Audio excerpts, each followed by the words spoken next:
Laptopnya mati total. Mati. Tidak ada daya, tidak ada lampu indikator, hanya seonggok logam hitam yang bisu di atas meja kerjanya.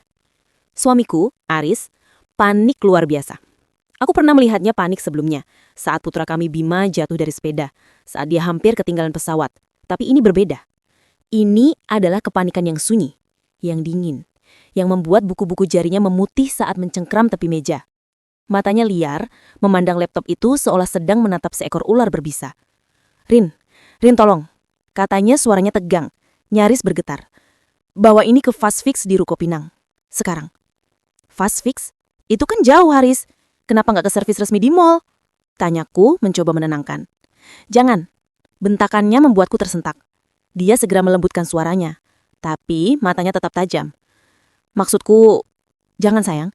Data klienku di sana sangat sensitif. Mereka kenal aku di Fast Fix. Mereka tahu cara menanganinya. Tolong ya, katakan pada mereka aku butuh semua datanya kembali. Semua.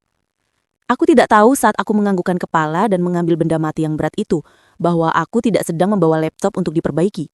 Aku sedang membawa sebuah kotak Pandora. Dan di Fast Fix itulah, di sebuah toko servis kecil yang berbau timah solder, duniaku yang sempurna akan terkoyak selamanya. Namaku Karina.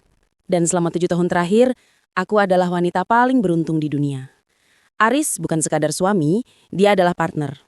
Jika pernikahan adalah sebuah tim, dia adalah kapten, pelatih, dan pemandu sorak di saat yang bersamaan.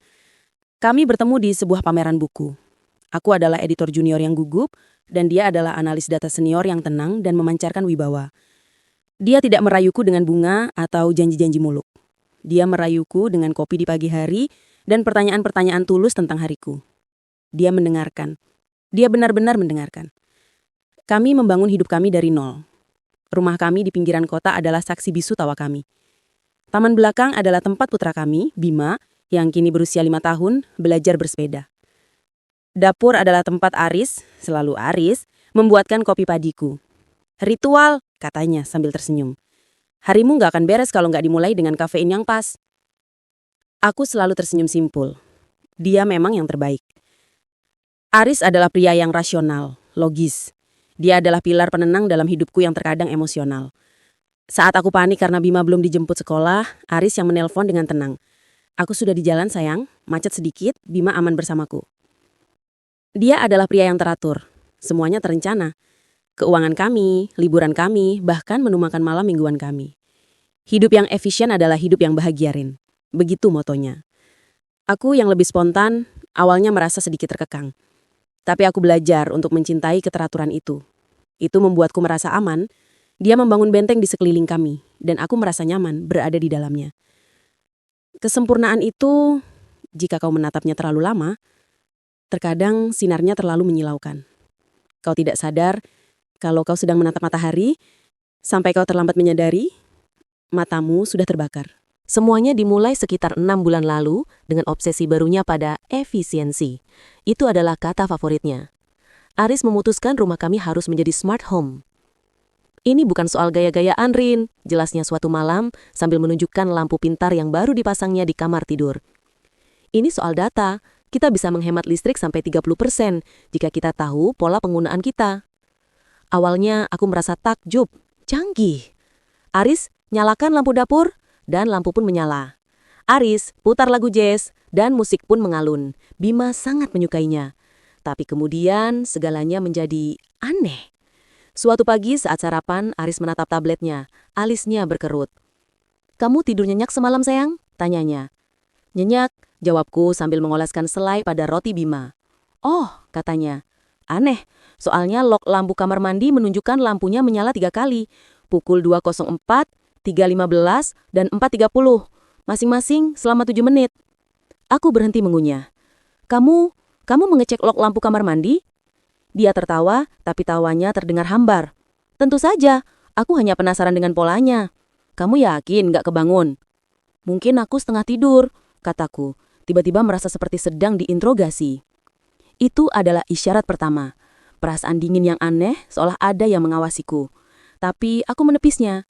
Dia hanya Aris, dia hanya terobsesi dengan data. Lalu obsesinya merembet. Dia memasang colokan pintar di TV, di microwave, di mesin kopi.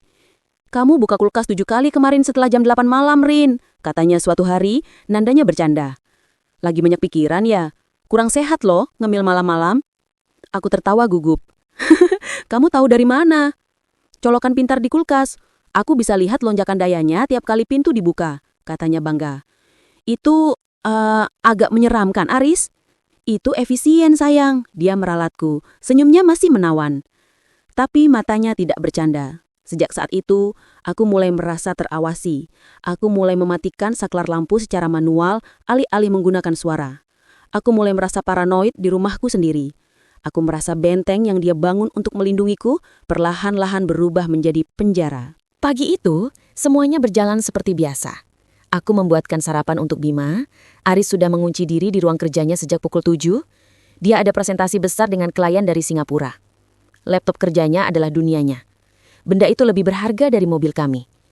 Itu adalah laptop high-end yang dimodifikasi khusus, dan aku dilarang keras menyentuhnya. Privasi pekerjaan, Rin. Klienku sangat sensitif. Ini menyangkut data finansial miliaran dolar, katanya dulu. Aku menghormatinya. Aku tidak pernah masuk ke ruang kerjanya saat dia sedang rapat. Sekitar pukul 9, aku sedang menyiram tanaman di teras ketika aku mendengar suara itu. Bukan suara presentasi. Bukan suara Aris yang sedang berbicara bahasa Inggris dengan lancar. Itu adalah suara bantingan keras. Dan umpatan. Umpatan yang kasar dan penuh keputusasaan. Tidak, tidak, tidak, sialan. Aku menjatuhkan gembor air. Aris! Aku berlari ke ruang kerjanya, mengabaikan aturan jangan diganggu. Aku membuka pintu tanpa mengetuk. Pemandangan di dalam membuatku bingung. Ruangan itu berantakan. Kertas-kertas berserakan. Dan Aris tetap berdiri kaku di depan mejanya. Dia tidak sedang menatap layar meeting Zoom. Dia sedang menatap layar laptopnya yang hitam total. Aris, kamu nggak apa-apa? Kliennya pergi. Desisnya tidak menoleh padaku. Apa? Presentasinya selesai. Mereka pergi, katanya. Tapi cangkir kopi yang selalu menemaninya bekerja masih penuh dan dingin di atas meja. Aku melirik tumpahan di lantai. Bukan kopi. Itu air putih. Sebagian besar tumpah di karpet, jauh dari laptop. Kamu menumpahkan kopi? Tanyaku, mencoba memahami kepanikannya. Iya. Kopi. Tumpah. Kena laptop. Mati. Katanya terputus-putus, matanya masih terpaku pada layar hitam. Mati total. Ya Tuhan, Aris, datamu? Itu dia. Bisiknya. Dia menoleh padaku, dan saat itulah aku melihat kepanikan yang sesungguhnya. Ini bukan panik karena deadline atau data klien yang hilang. Ini adalah panik eksistensial. Panik seseorang yang baru saja melihat rumahnya terbakar habis. Rin, tolong, katanya suaranya tegang. Bawa ini ke Fast Fix di Ruko Pinang, sekarang. Fast Fix? Itu kan jauh, Aris. Kenapa nggak ke servis resmi di mall? Jangan, bentaknya membuatku tersentak. Dia memegang bahuku, cengkramannya keras. Maksudku, jangan sayang, data klienku di sana sangat sensitif. Mereka kenal aku di Fast Fix. Mereka tahu cara menanganinya. Tolong ya, katakan pada mereka, aku butuh semua datanya kembali. Semua. Jangan ke tempat lain. Mengerti? Dia begitu menekan-nekankan nama Fast Fix, seolah itu adalah sebuah mantra. Baik, kataku gugup. Aku antar Bima ke sekolah dulu, lalu aku langsung ke sana. Tidak ada waktu. Telepon sekolahnya, bilang Bima akan terlambat. Bawa dia bersamamu ke sana. Aku butuh kamu pergi, sekarang. Aku menurut. Aku mengambil laptop hitam yang anehnya tidak terasa basah itu. Aku menggandeng Bima, yang bingung melihat ayahnya begitu tegang. Dalam perjalanan selama 40 menit ke Ruko Pinang, dengan Bima yang mengoceh di kursi belakang, aku tidak bisa menghilangkan perasaan aneh di perutku. Kenapa dia berbohong soal tumpahan kopi? Dan kenapa harus Fast Fix? Fast Fix sama sekali tidak seperti yang kubayangkan. Itu bukan toko servis resmi yang mengilap, dengan staf berseragam dan pendingin ruangan yang sejuk. Itu adalah sebuah toko kecil di ruko tua, terjepit di antara warung makan Padang dan toko kelontong. Papa namanya sudah pudar. Di dalamnya berantakan. Bau timah solder dan debu elektronik menusuk hidung. Rak-raknya penuh dengan bangkai laptop dan tumpukan motherboard bekas. Seorang pria muda berkacamata tebal, mungkin berusia awal 30-an, mendongak dari balik meja yang penuh dengan sekrup-sekrup kecil. Dia tampak lelah. "Iya, Bu." "Pagi, Mas. Saya mau servis laptop. Ini darurat," kataku sambil meletakkan laptop Aris di atas meja kaca yang retak. "Suami saya, Aris, dia bilang..." "Mas kenal dia?" Pria itu, yang nemteknya bertuliskan Bayu, berhenti mengelap kacamatanya. Dia menatap laptop itu. Lalu dia membaliknya, mencari sesuatu. Matanya berhenti pada sebuah stiker kecil di sudut bawah, stiker logo Fast Fix dengan serangkaian angka kecil di bawahnya. Stiker yang tidak pernah kulihat sebelumnya. "Oh," kata Mas Bayu. Nadanya datar, tapi aku melihat perubahan kecil di matanya. "Laptop Pak Aris, yang ini?" "Iya, saya tahu." Dia mengambil laptop itu, mencoba menyalakannya. Tidak ada respons. Dia mencolokkannya ke kabel gaya. Tidak ada lampu indikator. "Mati total ya?" gumamnya. "Iya, Mas. Tadi katanya ketumpahan kopi," kataku mengulangi kebohongan Aris. Mas Bayu menatapku dari balik kacamatanya. Dia tidak mengatakan apa-apa. Dia hanya mengetuk-ngetuk permukaan laptop itu dengan jarinya. "Kopi ya? Nggak basah," katanya pelan, melebihi pada dirinya sendiri. "Bima, duduk di sana dulu ya, Nak," kataku pada putraku menunjuk ke kursi tunggu plastik yang sudah reot. "Mas, suami saya panik sekali.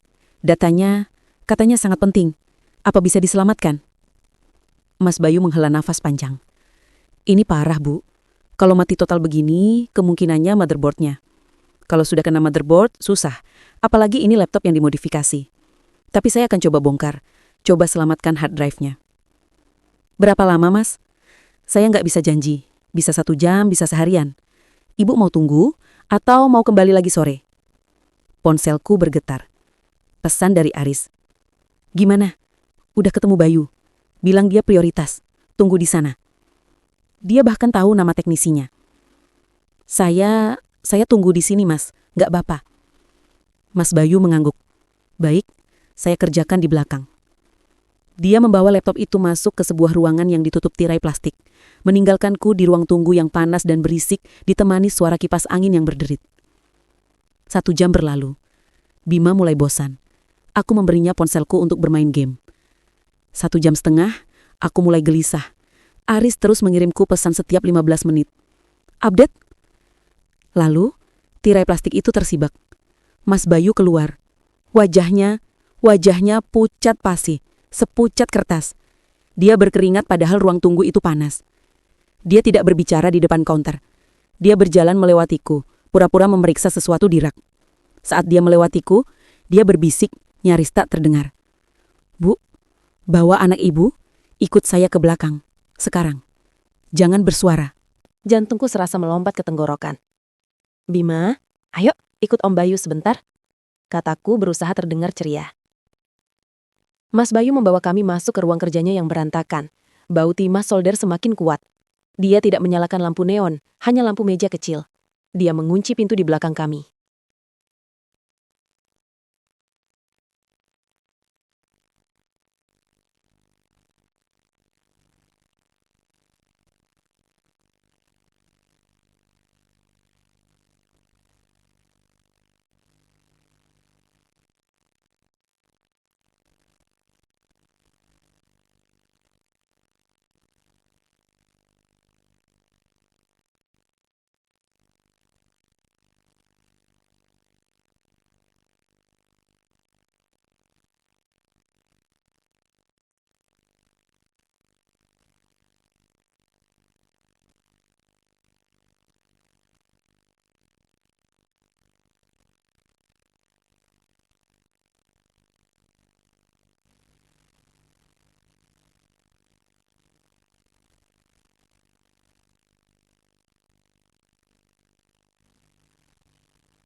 Duniaku tidak runtuh. Duniaku menguap, lenyap dalam sekejap. Pria yang membuatkanku kopi setiap pagi. Pria yang mengompres Bima saat demam. Pria yang kuanggap pilar hidupku. Semua itu palsu, sandiwara, gaslighting halus selama berbulan-bulan. Dia bukan melindungiku. Dia memburuku.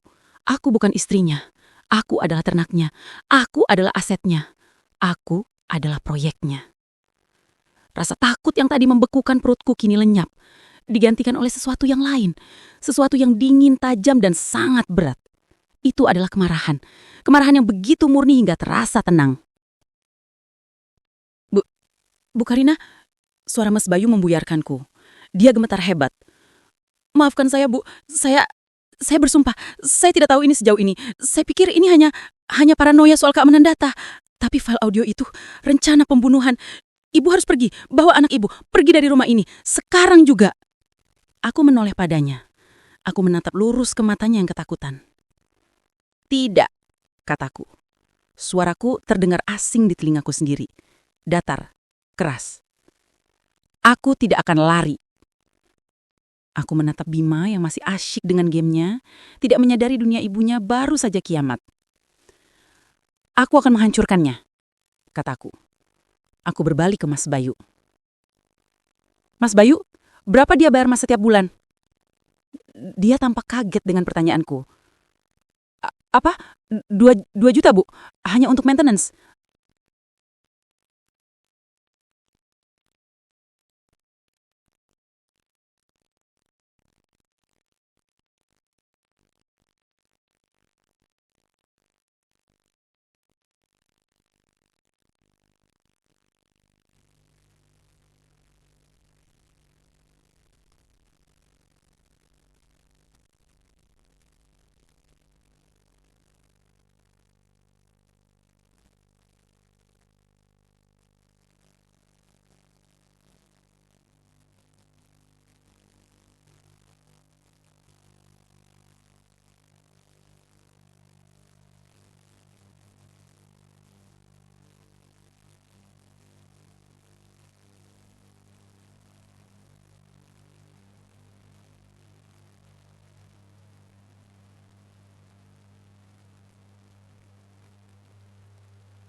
Disinilah ironisnya. Obsesi Aris pada data adalah apa yang akan menghancurkannya. Dia telah dengan rapi mengumpulkan semua bukti yang kubutuhkan. Mas, kataku, otakku bekerja lebih cepat dari sebelumnya. Pertama, cloning seluruh isi hard drive ini. Setiap bitnya. Cloning ke drive eksternal yang aman. Berikan pada saya. Pasti, Bu. Butuh sekitar 1 jam. Kedua, untuk laptopnya, bisa Mas perbaiki? Bisa. Motherboardnya angus, tapi saya punya stok penggantinya. Dia sengaja pakai model lama yang saya masih punya. Bagus, kataku. Perbaiki laptopnya. Pasang motherboard baru. Lalu, pulihkan data pekerjaan dia. Semua file Excel, PowerPoint, pekerjaan kliennya. Pulihkan semuanya. Lalu, file-file ini? Tanya Bayu.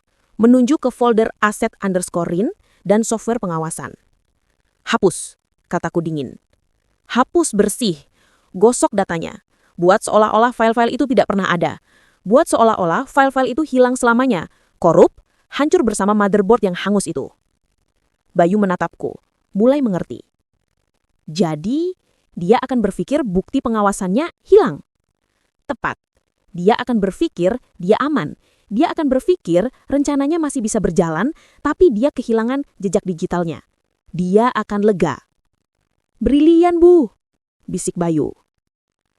2 jam kemudian, aku keluar dari Fast Fix. Di dalam tasku ada hard drive eksternal kecil yang berisi kehidupanku yang tersembunyi. Di tanganku ada laptop Aris yang sudah diperbaiki. Aku tidak langsung pulang. Aku menitipkan Bima di tempat penitipan anak darurat di mall dekat situ. Lalu aku pergi ke bank. Aku tidak menemui polisi. Polisi akan menangkapnya tapi dia akan menyewa pengacara. Dia akan menyewa Sandra. Mereka akan berdebat soal bukti yang didapat secara ilegal. Tidak. Aku tidak mau dia dipenjara. Aku mau dia hancur.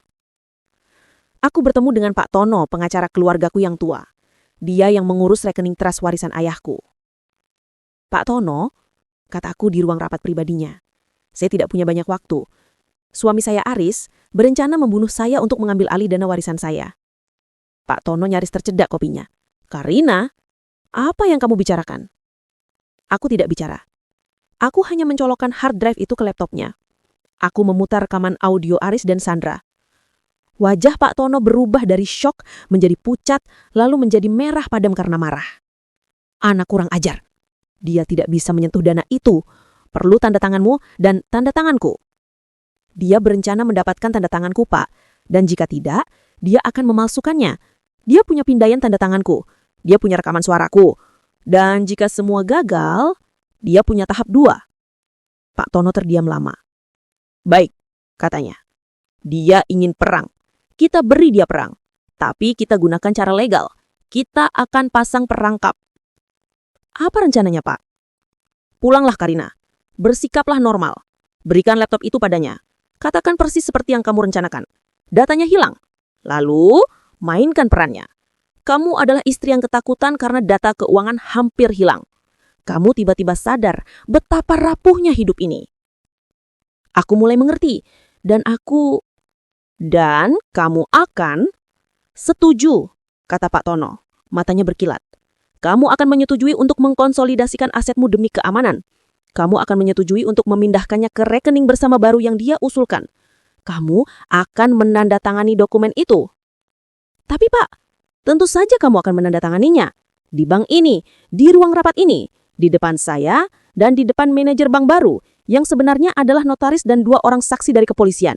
Aku pulang malam itu. Aris sedang mondar-mandir di ruang tamu seperti singa dalam kandang. Dari mana saja kamu, Rin? Kenapa lama sekali? Macet, Aris, kataku. Suaraku sengaja dibuat lelah dan bergetar. Bima juga rewel. Ini laptopmu? Dia menyambar laptop itu dari tanganku, membukanya. Lampu indikatornya menyala. Layarnya hidup. Dia menghela napas lega.